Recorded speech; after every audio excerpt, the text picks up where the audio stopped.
हाँ तो बच्चों, आज का हमारा जो लेक्चर है उसमें हम लोग बात करने वाले हैं कि हमारे पास जो नीट 2024 है उसमें जीओसी के कौन कौन से क्वेश्चंस आपको देखने के लिए मिल सकते हैं। मतलब मैं आज वो क्वेश्चन डिस्कस करूंगा जो 2023 तक जो पूछे गए हैं उनकी तो बात ही नहीं कर रहा हूँ। जो 2024 में आने की संभावनाएं हैं उन क्वेश्चंस को मैं यहाँ पे डिस्कस करने वाला हूँ, ठीक है ना।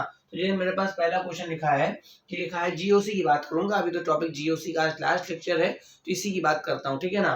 लिखा है विच of the following is a more stable, ठीक है। आपके पास यहाँ पर 4 कार्बोकैटायन दे रखे हैं और पूछ रहा भाई यहाँ पर सबसे ज्यादा स्टेबल कौन सा है। तो देखो भाई यहाँ पर ये जो पहला कार्बोकैटायन है ये मेरे पास 2 डिग्री का है। ये जो मेरे पास सेकंड वाला कार्बोकैटायन है ये मेरे पास 3rd डिग्री का है। ये मेरे पास जो ये सी वाला है ये है तो 2 डिग्री का, मगर इसके ऊपर एक हेटेरो एटम OH जुड़ा है। इससे क्या इफेक्ट आएगा बताऊंगा अभी। फिलहाल ये जो डी वाला है ये तो मेथिल है। तो अगर आप देखेंगे तो बहुत से बच्चे इस क्वेश्चन को गलत करके आ जाएंगे क्योंकि वो मोस्टली 3rd डिग्री ही ढूंढते हैं। मतलब क्या करेंगे, जब कार्बोकैटायन आया नहीं कि लग गया 3rd डिग्री ढूंढने की, भाई 3rd डिग्री कहाँ पर है। तो मैं बता दूं, अगर किसी कार्बोकैटायन के बगल में कोई हेटेरो एटम है जिसके पास लोन पेयर है तो ये करता क्या है, देखो भाई ध्यान से। ये लिखा मैंने CH3, ये लिखा मैंने C पर प्लस, सिंगल बॉन्ड CH3, तो हेटेरो एटम होगा। तो भाई मेरे इसके पास लोन पेयर ऑफ इलेक्ट्रॉन्स भी होंगे, ठीक है ना। तो ये अपना लोन पेयर यहाँ पे उठा के रख देगा और जब रख देगा यहाँ पर तो ये हो जाएगा CH3 C double bond O, यहाँ पर एक लोन पेयर बचेगा charge positive, single bond CH3। जरा आप इस कार्बोकैटायन को देखिए, इसके प्रत्येक सेंटर का ऑक्टेट कंप्लीट है। मतलब कुल मिला के अगर कहीं पर कोई ऐसा इंटरमीडिएट बन रहा है जिसके प्रत्येक सेंटर का ऑक्टेट कंप्लीट है तो उससे ज्यादा स्टेबल कोई भी कार्बोकैटायन नहीं होता, ये ध्यान रखिएगा, ठीक है। जैसे 3rd डिग्री की अगर बात करें यहाँ पर तो इसके पास केवल 2 2 4 तो 6 इलेक्ट्रॉन हो पा रहे हैं। कितने हो पा रहे हैं? 6। अगर यहाँ पे अगर बात करें तो यहाँ पर अगर बात करें तो 2 2 4 तो 6 2 8 इसके भी हैं।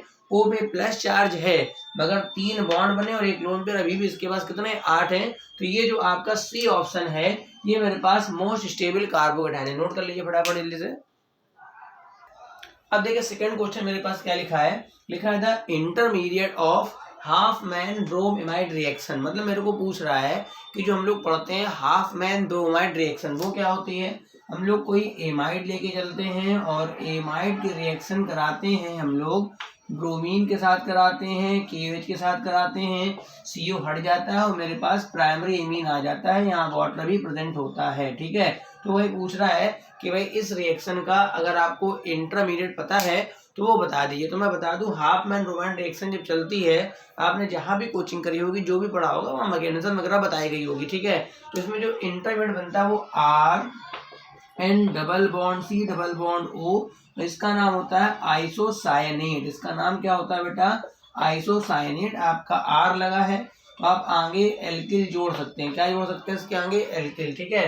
तो इसका पूरा नाम हो गया एल्किल आइसोसायनेट। वैसे साइनेट CNO होता है और जब NC लग जाए तो ये जो बनता है ना इसके बीच में बनता है। मतलब ये जो है एमाइड और ब्रोमीन और बेस ये आपस में रिएक्ट करके पहले इस कंपाउंड को बनाते हैं और जब इस कंपाउंड की हाइड्रोलिसिस हो जाती है, मतलब HO इस तरह से कुछ बॉन्ड अगर आप रफली जाए तो ब्रेक कर सकते हैं तो ये एमीन बन के आ जाता है और मेरे पास कौन सी गैस निकल जाती है? CO2 गैस, ठीक है। इस तरह से मेरे पास एमीन बन जाता है। तो आपसे हो सकता है पूछ ले कि भाई मेरे पास जो हाफ मैन ब्रोमाइड रिएक्शन है उसका इंटरमीडिएट मेरे पास क्या होता है। तो वो मेरे पास एल्किल आइसोसायनेट होता है जिसकी हाइड्रोलिसिस होने पर मेरे पास क्या बन जाता है? एमीन। बनाते जाइए फटाफट जल्दी से। अब देखिए क्वेश्चन ये दे रखा है कि which of the following is more stable. तो यहाँ पे मेरे पास 4 रेडिकल्स हैं और बताना है मेरे को रेडिकल्स की स्टेबिलिटी क्या है। तो मैं बता दूं, अगर आपको नहीं पता तो मैं बता दूं, रेडिकल्स में जो एलाइलिक रेडिकल होता है भैया मेरे ये काफी स्टेबल होता है। मतलब एलाइलिक रेडिकल की जो स्टेबिलिटी होती है वो बड़ी भयंकर रूप से होती है, बहुत ज्यादा स्टेबल होता है एलाइलिक रेडिकल, ठीक है। तो देखो यहाँ पर मैं बता दूं, ये जो पहला वाला है ये तो मेरे पास 1 डिग्री रेडिकल है क्योंकि इस पॉइंट के बगल में एक कार्बन है। ये जो बीच वाला है सेकंड वाला है, अगल बगल 2 कार्बन, तो ये 2 डिग्री का। आप देखिए 3rd वाले में एलाइलिक मिल गया मेरे को, ठीक है। 3rd वाले में मेरे को क्या मिल गया? एलाइलिक। मगर जरा 4th पे नजर डाल दो, 3rd वाला इधर से एलाइलिक है, वैसे तो 1 डिग्री है। अच्छा जो 4th वाला है वो देखिए एलाइलिक भी है और उधर से भी डिग्री बढ़ रही है, ठीक है। जो 4th नंबर पे लिखा है वो एलाइलिक तो है ही है, साथ में उधर से भी कार्बन की डिग्री बढ़ रही है। इस वजह से जो मेरा 4th रेडिकल है वो एलाइलिक प्लस उधर से कार्बन की डिग्री एनहांस हो गई ना, इस वजह से जो 4th वाला है ना उसकी स्टेबिलिटी काफी क्या है, ज्यादा है। नोट करते हैं फटाफट जल्दी से। क्वेश्चन नंबर 3 था ये।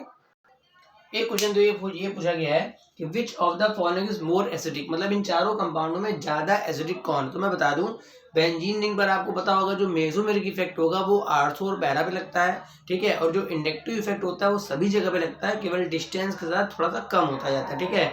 तो जो नाइट्रो ग्रुप मेरे पास कौन सा इफेक्ट होता है, -m, मतलब ये -m भी देगा और इलेक्ट्रॉन तो विड्रा करेगा मतलब -I भी देगा। मतलब नाइट्रो ग्रुप जो है वो दोनों इफेक्ट से इलेक्ट्रॉन को विड्रा करेगा और इस H को एसिडिक कर देगा, ठीक है। जो क्लोरीन है इसके पास लोन पेयर तो होते हैं मगर इसका +m काउंट नहीं होता है, ठीक है।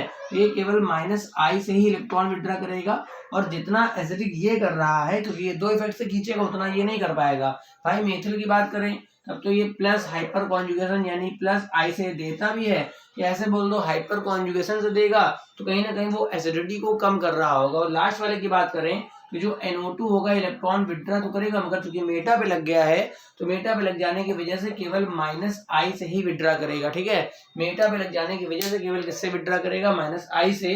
तो जो सबसे ज्यादा विड्राइंग पावर आ रही है वो पहले वाले पे, क्योंकि ये NO2 जो है वो -m से भी खींच रहा है और -I से भी खींच रहा है, इस वजह से जो मोस्ट एसिडिक है मेरे पास A हो गया। बना लीजिए फटाफट। एक देखिए बहुत सिंपल सा क्वेश्चन पूछा गया है कि which of the following gives Markovnikov addition at propene, ठीक है। ये मैं वो क्वेश्चन बता रहा हूँ जो आपकी 2024 में आने की संभावना है, मतलब, ठीक है।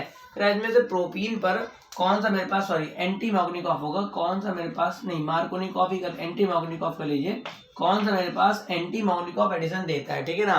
तो मेरे पास एक हो गया HF हो गया, एक हो गया HCl हो गया, एक हो गया मेरे पास HBr हो गया, एक मेरे पास HI। मार्कोनिकॉफ तो सब दे देंगे, ठीक है। मगर भाई मेरे पास जो एंटी मार्कोनिकॉफ होता है पेरोक्साइड वाला जो होता है वो केवल और केवल कौन देता है, HBr देता है। क्यों, क्योंकि HF और HCl जो है वो पेरोक्साइड ब्रेक नहीं कर पाता, ठीक है। HF और HCl की जो प्रोसेस है इनको ब्रेक करने की पेरोक्साइड के द्वारा वो मेरे पास एंडोथर्मिक होती है, और HI को ब्रेक तो कर लेगा मगर उसके जो I रेडिकल्स हैं ये आपस में कंबाइन होके I2 बना देंगे। वहां HI जोड़ने के पहले वो HI का I2 जुड़ जाएगा और I फिर बाहर निकल आएगा। तो जो मेरे पास एंटी मार्कोनिकॉफ रूल है वो प्रोपीन पर केवल और केवल कौन देता है, मेरे पास HBr देता है, ना तो HF देता है, ना HCl देता है और ना HI। तो उस तरह से मेरे पास ये GOC के जितने एक्स्ट्रा पॉइंट्स मैंने बता दिए हैं यहाँ पर। और अब आप उम्मीद है कि आपका GOC का जो टॉपिक है मोस्टली क्लियर हो गया होगा। अब मैं लेक्चर क्लोज करता हूँ। Thank you.